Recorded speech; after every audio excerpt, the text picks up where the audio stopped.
Hello students, welcome to Faisal concepts.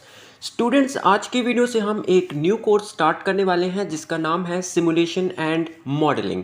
Students, आज के lecture में हम थोड़ा सा इंट्रोडक्शन डिस्कस करेंगे इस कोर्स का। जैसे कि आपको नेम से ही अंडरस्टूड हो रहा होगा कि इस कोर्स में दो चीज़ें इन्वॉल्व हैं। Number one is simulation and second one is modelling. तो अब हम सबसे पहले सिमुलेशन का थोड़ा बहुत इंट्रोडक्शन देखेंगे और उसके बाद हम मॉडलिंग का इंट्रोडक्शन देखेंगे और दोनों मिला के एक कोर्स बन जाएगा सिमुलेशन एंड मॉडलिंग। तो इस लेक्चर में, इस कोर्स में सबसे पहले हम थोड़ा बहुत थ्योरेटिकल पार्ट इसका कवर करेंगे और आगे चल के इस कोर्स में हम, चूँकि इसमें मॉडलिंग की भी बात है, तो आगे चल के हम मॉडल्स डिस्कस करेंगे। प्रॉपरली हम एक एक मॉडल को बनाएंगे और आपको समझाएंगे किस तरह से हम मॉडल्स को डिज़ाइन करते हैं। तो सबसे पहले अगर हम बात कर लेते हैं सिमुलेशन की, तो सिमुलेशन क्या है, हमारी रियल वर्ल्ड में क्या है। अब लेट सपोज अगर कोई इंजीनियर है, कोई डिज़ाइनर है, उसको प्रोजेक्ट मिलता है कि आपने यार हमें ये डिज़ाइन करके देना है, आपने हमें ये प्रोजेक्ट बना के देना है, तो उनके लिए सिमुलेशन का बहुत ही इम्पॉर्टेंट रोल है।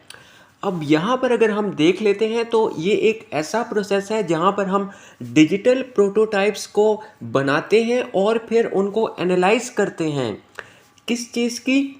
जो हमारे रियल वर्ल्ड में फिज़िकल मॉडल्स हैं, उनकी परफॉर्मेंस को प्रिडिक्ट करने के लिए, उनकी परफॉर्मेंस को एनालाइज करने के लिए हम सिमुलेशन मॉडलिंग का यूज़ करते हैं। अब जैसे कि पहले मैंने आपको कहा कि डिज़ाइनर्स और इंजीनियर्स की फील्ड में काफ़ी इंपॉर्टेंट रोल है, तो उसका कैसे इंपॉर्टेंट रोल है कि भाई अगर उनको कोई प्रोजेक्ट मिला है तो वो सिमुलेशन एंड मॉडलिंग को यूज़ करते हुए वो प्रिडिक्ट कर सकते हैं, अपने प्रोजेक्ट्स को एनालाइज कर सकते हैं कि यार मेरे पास कौन से वो कंडीशंस होंगे जहाँ पर मेरा प्रोजेक्ट फेल होगा, कौन से वो कंडीशंस होंगे जहाँ पर मेरा प्रोजेक्ट सक्सेसफुल होगा। और अगर हम थोड़ा सा इसको बिज़नेस साइड पर ले जाते हैं तो वहाँ पर जो बिज़नेस पर्सन्स हैं, बिज़नेस के लोग हैं, वो भी इसका यूज़ कर सकते हैं। बहुत ही फ़ायदा हो सकता है उनको सिमुलेशन मॉडलिंग का कि भाई वो अपने प्रॉफिट्स और लॉसेस को एनालाइज कर सकते हैं और फ्यूचर प्रिडिक्ट कर सकते हैं कि यार मुझे बिज़नेस में लॉस होने वाला है या प्रॉफिट होने वाला है। तो इस तरह से सिमुलेशन एंड मॉडलिंग का रोल है डिज़ाइनर्स, इंजीनियर्स, बिजनेस, हर किसी फील्ड में देख लें। आगे चल के हम और भी फील्ड डिस्कस करेंगे। अब हम बात कर लेते हैं कि बेसिकली सिमुलेशन मॉडल क्या है। अब सिमुलेशन मॉडल हमारे पास एक मैथमेटिकल मॉडल होता है जो कि कैलकुलेट करता है अनसर्टेन इनपुट्स एंड डिसीजंस। चूँकि हमने डिसीजन मेकिंग भी करनी होती है, तो हम, अब देखिए मैंने आपको पहले बता दिया था कि बिज़नेस में भी इसका रोल है, तो यहाँ पर आप देखें कि अब प्रॉफिट, लॉस, इन्वेस्टमेंट रिटर्न्स, इसमें भी इसका रोल कह रहा है कि बहुत इम्पोर्टेंट है। अब हम बात अगर कर लेते हैं सिमुलेशन मॉडल के अंदर हमारे पास क्या क्या चीज़ें आ जाती हैं। मॉडल के अंदर हमारे पास दो चीज़ें आ जाती हैं, इनपुट्स एंड आउटपुट्स। जाहिर सी बात है, अगर आप किसी मॉडल को डिज़ाइन करना चाहते हैं तो उसको आप कुछ ना कुछ इनपुट्स देंगे। तो यहाँ पर जो हमारी आउटपुट्स हैं वो ऑब्वियसली डिपेंड कर रही हैं हमारे इनपुट्स के ऊपर। जब इनपुट्स देंगे तो आउटपुट आएगा। तो हमारे मॉडल जो बेस कर रहा है वो दो चीज़ों पे बेस कर रहा है, that is model inputs and model outputs. तो ये हमने बात कर ली सिमुलेशन मॉडल के अंदर क्या क्या चीज़ें आ जाती हैं। अब हम आ जाते हैं सिस्टम। क्योंकि हमने डिज़ाइन तो सिस्टम को ही करना है ना, मॉडल तो उसी का बनाना है। तो सबसे पहले आपको ये समझना चाहिए, सिस्टम को समझना चाहिए कि सिस्टम क्या चीज़ है, मैंने कौन से सिस्टम का मॉडल डिज़ाइन करना है, उसको समझना बहुत ज़रूरी है। अब अगर आसान अल्फाज में मैं आपको सिस्टम एक्सप्लेन करके बताऊं, तो सिस्टम कुछ भी नहीं है बल्कि इंटरकनेक्टेड कंपोनेंट्स होते हैं जो आपस में मिल के काम करते हैं, sharing a common objective, right. आपस में मिलके काम करते हैं लेकिन उनका ऑब्जेक्टिव एक ही होता है। अब अगर यहाँ पर आप देख लें, primary objective is complete a task, मतलब ऑब्जेक्टिव एक ही है कि यार हमने मिलके काम करना है, इस टास्क को हमने कंप्लीट करना है। ऑब्जेक्ट आर कनेक्टेड टुगेदर, मैंने पहले बता दिया, इंटरकनेक्टेड आपस में कंपोनेंट्स होते हैं। अब इसमें अगर मैं आपको, चूंकि आप सब लोग स्टूडेंट्स हैं, तो मैं आपको बहुत ही सिंपल एग्जांपल दे देता हूँ। अब आपको एक प्रेजेंटेशन असाइन की गई है और आपको कहा गया है आपने ग्रुप में प्रेजेंट करना है। तो आप क्या करते हैं, सारे ग्रुप मेंबर्स मिल के काम करते हैं कि यार हमने बहुत अच्छी प्रेजेंटेशन देनी है ताकि हम सबको अच्छे मार्क्स मिल सकें। तो आप देखें, आपका ऑब्जेक्टिव जो है वो एक ही ऑब्जेक्टिव है, sharing a common objective, you all are sharing a common objective. और आप चाहते हैं कि हम सबको अच्छे मार्क्स मिलें और मिल के काम कर रहे हैं। अब यहाँ पर कंपोनेंट्स क्या हैं, स्टूडेंट्स हैं। Students are interconnected with each other, working together, sharing a common objective. तो आप एक सिस्टम के तौर पर काम कर रहे हैं। तो आई होप सो कि जो मैंने एग्जांपल दिया आपको, काफ़ी सिंपल एग्जांपल दी है, इससे आपको समझ में आ गया होगा कि सिस्टम हमारे पास क्या चीज़ है। अब सिस्टम के अंदर मैं अगर और मज़ीद आपको एक्सप्लेन करूं, चूँकि सिस्टम हमारे पास और भी हो सकते हैं, मैंने जो आपको एग्जांपल दी वो एजुकेशन सिस्टम की एग्जांपल दी। अब हमारे पास बैंकिंग सिस्टम हो सकता है, मैन्युफैक्चरिंग सिस्टम हो सकता है, हेल्थ केयर या हॉस्पिटल सिस्टम हो सकता है, राइट। तो अब सिस्टम के अंदर हमारे पास तीन इंपॉर्टेंट चीज़ें आ जाती हैं, that is entity, attribute and activity. अब एंटिटी क्या है कि उसमें कौन लोग इन्वॉल्व हैं। अब अगर एजुकेशन सिस्टम की मैंने आपको एग्जांपल दी, वहाँ पर स्टूडेंट्स इन्वॉल्व हैं। और अगर हम बात कर लेते हैं बैंकिंग सिस्टम की, वहाँ कस्टमर्स इन्वॉल्व हैं, वो एंटिटीज़ है वहाँ पर। हॉस्पिटल सिस्टम या हेल्थ केयर सिस्टम की बात कर लें, वहाँ पे जो हमारे पास एंटिटीज़ हैं वो पेशेंट्स हैं। अब अगर हम बात कर लेते हैं एट्रीब्यूट्स की, एट्रीब्यूट्स मतलब कुछ ना कुछ क्वालिटीज़ होती है ना उनकी। अब अगर हम बात कर लेते हैं हॉस्पिटल सिस्टम की, तो पेशेंट्स की क्या क्वालिटीज़ होंगी, कोई डिजीज़ लेकर आए होंगे, मतलब कि उनके सिस्टम में आने का पर्पस क्या है, दैट इज़ एट्रीब्यूट, राइट। और उसके बाद अगर हम बात कर लेते हैं थर्ड जो कंपोनेंट है मोस्ट इंपॉर्टेंट सिस्टम का, दैट इज़ एक्टिविटी। अब अगर कोई बंदा सिस्टम के अंदर आया है तो किस लिए आया है, राइट। वो कुछ ना कुछ एक्टिविटी परफॉर्म करेगा ना। अब अगर आप बैंक में जाते हैं तो मनी डिपॉजिट करते हैं या विड्रॉ करते हैं, हॉस्पिटल में जाते हैं तो आप कुछ टेस्ट्स कंडक्ट करवाते हैं, चेकअप करवाते हैं, तो ये सारी आपकी आ जाती हैं एक्टिविटी के अंदर। तो मैं थोड़ा सा सिस्टम को अगर मज़ीद एक्सप्लेन करूं तो सिस्टम की मुख्तलिफ़ किस्म की टाइप्स होती हैं। उन टाइप्स में आ जाते हैं क्वांटम सिस्टम, कॉन्टीन्यूस सिस्टम और डिस्क्रीट इवेंट सिस्टम। अब क्वांटम सिस्टम की अगर सब टाइप्स हम देख लेते हैं, सब एटॉमिक वर्ल्ड की बात कर लेते हैं जो फिज़िक्स की दुनिया है, और कॉस्मोलॉजिकल सिस्टम की बात कर लेते हैं जो स्टार्स की दुनिया है। तो जो क्वांटम सिस्टम है उसको प्राइमरीली यूज़ करते हैं फिज़िक्स के लोग, और या वो लोग जो स्टार्स की स्टडी करते हैं, राइट। तो क्वांटम सिस्टम वो लोग यूज़ करते हैं। अब कॉन्टीन्यूस सिस्टम वो लोग यूज़ करते हैं जो इलेक्ट्रिकल इंजीनियरिंग, मैकेनिकल इंजीनियरिंग के लोग हैं, तो वो कॉन्टीन्यूस सिस्टम को यूज़ करते हैं।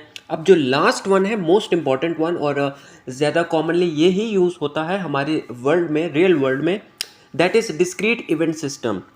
अब डिस्क्रीट इवेंट सिस्टम में देखें, अब इवेंट होगा तो कोई ना कोई हमारे पास एक्शन अकर होगा। इवेंट बेस्ड सिस्टम है जिसमें हमारे सारे इंडस्ट्रियल सिस्टम आ जाते हैं, फैक्ट्री, ऑफिसेज, मतलब इवेंट ड्रिवन सिस्टम है, राइट। तो हमारी रियल वर्ल्ड में यही सिस्टम सबसे ज़्यादा यूज़ हो रहा है और इसका बहुत ही इम्पॉर्टेंट रोल भी है। तो ये कुछ टाइप्स मैंने आपके साथ शेयर कर ली सिस्टम की, तो आई होप सो आपको समझ में आ गई होंगी। आगे चल के हम मज़ीद इस लेक्चर में डिस्कस करते हैं कि हमारे पास क्या है। अब देखें, अब सिस्टम को आपने स्टडी कर लिया, सिस्टम को समझ लिया, अब आपने उसकी मॉडलिंग करनी है, एक मॉडल आपने डिज़ाइन करना है। तो अब आपको सबसे पहले मॉडल को भी समझना पड़ेगा कि यार मैं इसका मॉडल तो बनाऊंगा, लेकिन कैसे बनाऊंगा, इसका मॉडल किस टाइप का बनेगा। तो ये चीज़ें समझना भी आपके लिए बहुत ज़रूरी है। तो चलिए हम डिस्कस करते हैं कि हमारे पास मॉडल क्या है, व्हाट इज़ मॉडल। अब मॉडल है रिप्रेजेंटेशन ऑफ रियल और थ्योरेटिकल सिस्टम। बिल्कुल सही बात है कि मॉडल जो है हम एक रिप्रेजेंटेशन देते हैं एक सिस्टम की, राइट। अब लेट्स सपोज आप एक इंजीनियर हैं, आप कहीं पर काम करते हैं, आपको प्रोजेक्ट मिलता है कि यार मैंने ना ये बिल्डिंग बनानी है और इसका मुझे मॉडल बना के दो। जैसे कि आपने सुना होगा 3D मॉडल का नाम तो सब नहीं सुना होगा ना। तो अब सबसे पहले वो ऐसा नहीं करेगा कि डायरेक्टली वो बिल्डिंग बनाना शुरू कर देगा या डायरेक्टली वो मॉडल बनाना शुरू कर देगा।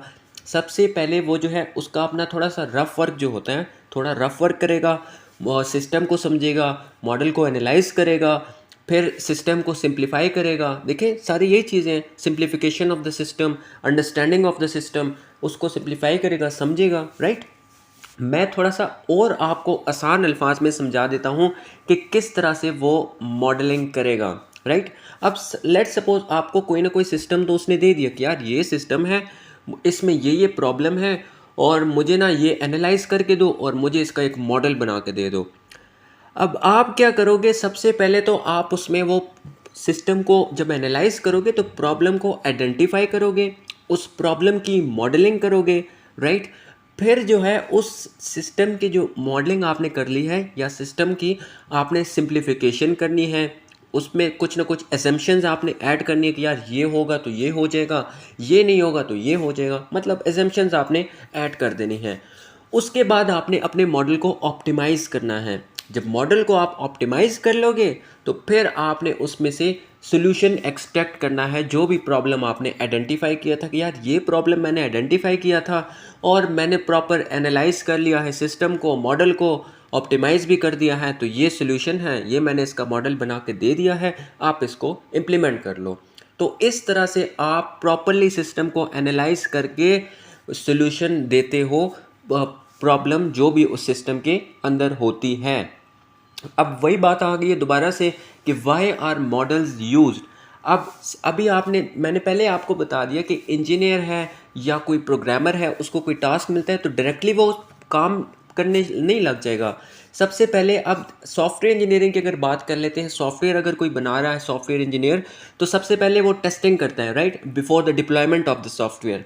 तो अब यहाँ पर भी कह रहा है कि सिस्टम को बनाने से पहले आप सिस्टम को टेस्ट करते हो। कैसे टेस्ट करते हो? उसके मॉडल्स क्रिएट करते हो, उसके डिजिटल प्रोटोटाइप्स क्रिएट करते हो। तो आप बता सकते हो कि यार ये जो है ना, मेरे पास ये सिस्टम सक्सीड करेगा या नहीं करेगा या फेल हो जाएगा, तो उसको टेस्ट करके आप ये बता सकते हो। किस तरह कर सकते हो? मॉडल्स बना के कर सकते हो। Next is to predict what might happen to a system in the future. वही बात है कि आप फ्यूचर के बारे में सिस्टम के अकॉर्डिंग प्रिडिक्शंस दे सकते हो। किस तरह दे सकते हो? मॉडल्स के थ्रू ही करोगे ऑब्वियसली।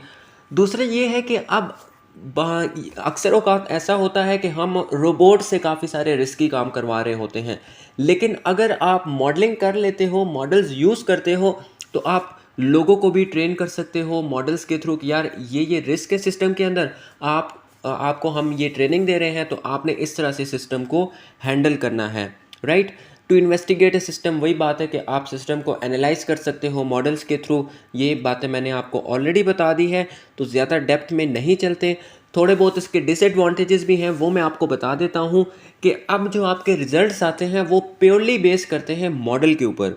चूँकि आपने सिस्टम का मॉडल बना दिया है तो आप अब सिस्टम की बात नहीं करोगे, मॉडल की बात करोगे, राइट। तो ये एक छोटा सा डिसएडवांटेज आ जाता है। हो सकता है आपने मॉडल बनाते वक्त कोई मिस्टेक कर दी हो और आप कहते हो कि मेरा जो सिस्टम है या आपका जो सिस्टम है वो फेल हो जाएगा, हालांकि ऐसा नहीं होता।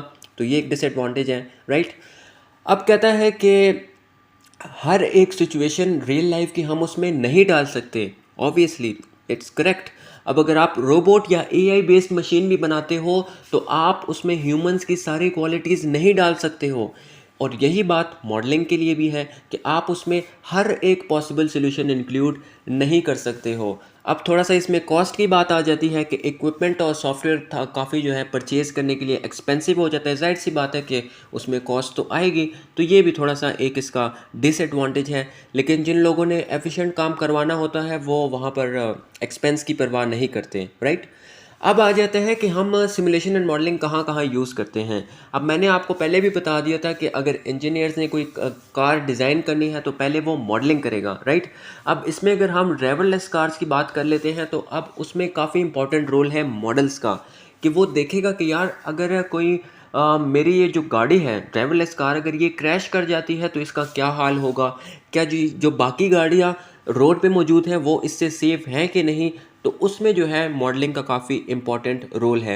या अगर आप बिल्कुल स्क्रैच से अगर कोई नई गाड़ी डिज़ाइन भी करना चाहते हैं तो उसमें भी मॉडलिंग का बहुत इम्पॉर्टेंट रोल है। अब देखें ब्रिज डिज़ाइन। अब अगर किसी इंजीनियर को प्रोजेक्ट मिलता है कि आपने यार ये देखो यहाँ पर कुछ पानी है देखें, और इसके ऊपर आपने जो है ब्रिज मुझे बना के देना है, डिज़ाइन करके देना है, तो ऐसा नहीं होगा कि वो जो है ना आज उसको प्रोजेक्ट दोगे, शाम को वो काम पे लग जाएगा, ब्रिज बनाना शुरू कर देगा। नहीं, पहले वो जाके साइट विज़िट करेगा, वो उसको एनालाइज करेगा, फिर आएगा, उसकी ब्रिज की मॉडलिंग करेगा, उसको भी समझेगा कि यार ये फिजिबल है भी या नहीं, फिर वो जाके कहीं काम स्टार्ट करेगा। ऐसा नहीं है कि वो डायरेक्टली काम स्टार्ट कर देगा, राइट। तो इसमें ब्रिज डिज़ाइन में भी मॉडलिंग का बहुत इंपॉर्टेंट रोल है। अब बिजनेस में स्टार्ट में मैंने आपको बता दिया था कि बिजनेस में भी मॉडलिंग का बहुत इंपॉर्टेंट रोल है, सिमुलेशन एंड मॉडलिंग का, क्योंकि अब इसमें आप क्या कर सकते हो, प्रिडिक्शंस कर सकते हो। अपने बिजनेस के बारे में, प्रॉफिट्स और लॉस के बारे में प्रिडिक्शंस कर सकते हो, या आप अपने बिजनेस के बारे में प्रिडिक्ट कर सकते हो कि फ्यूचर में मुझे प्रॉफिट होने वाला है या लॉस होने वाला है, क्या मुझे यहाँ पर इन्वेस्टमेंट करनी चाहिए या नहीं करनी चाहिए।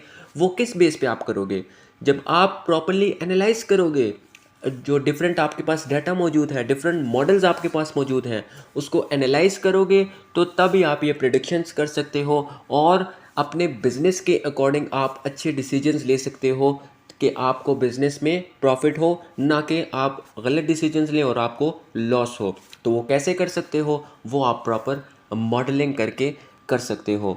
तो ये था हमारे कोर्स सिमुलेशन एंड मॉडलिंग का इंट्रोडक्शन। हमने काफ़ी अच्छे तरीके से आपको समझाने की कोशिश की। आई होप सो आपको सारी चीज़ें समझ में आ गई होंगी। अब आने वाले लेक्चर्स में हम एक एक टॉपिक को बारी बारी डिस्कस करेंगे।